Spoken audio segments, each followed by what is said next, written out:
તાપી જિલ્લા ઉકાઈ તાલુકાના સાતકાસી ગામે આદિવાસી યુવકના મૃત્યુ મામલે ન્યાયની માંગ સાથે શ્રદ્ધાંજલિ સભા યોજાઈ।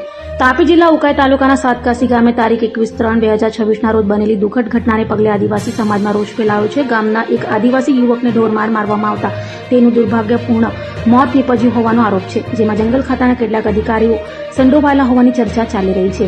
આ બનાવના વિરોધમાં તથા મૃત્યુ પામેલા યુવકને શ્રદ્ધાંજલિ આપવા માટે તારીખ 31/3/2026 મંગળવારે સાતકાસી ગામ ખાતે એક વિશાળ શ્રદ્ધાંજલિ કાર્યક્રમ અને ન્યાય માટેની મીટિંગ યોજાઈ હતી। આ કાર્યક્રમમાં મોટી સંખ્યામાં ગ્રામજનો, આદિવાસી સમાજના લોકો તેમજ આગેવાનો ઉપસ્થિત રહ્યા હતા। મીટિંગમાં તાપી જિલ્લા કોંગ્રેસ તાલુકા પ્રમુખ ઈશ્વરભાઈ ગામિત, વાંસદાના ધારાસભ્ય આનંદ પટેલ, નર્મદા જિલ્લા દેડિયાપાડાના ધારાસભ્ય ચેતરભાઈ વસાવા, તે સાથે માજી ધારાસભ્ય આનંદ ચૌધરી, તે સાથે આમ આદમી પાર્ટી ઉકાઈ તાલુકાના પ્રમુખ મરકુશ ગામિત સહિતના આગેવાનો અને વડીલોએ હાજરી આપી અને પરિવારજનોને સાંત્વના પાઠવી હતી।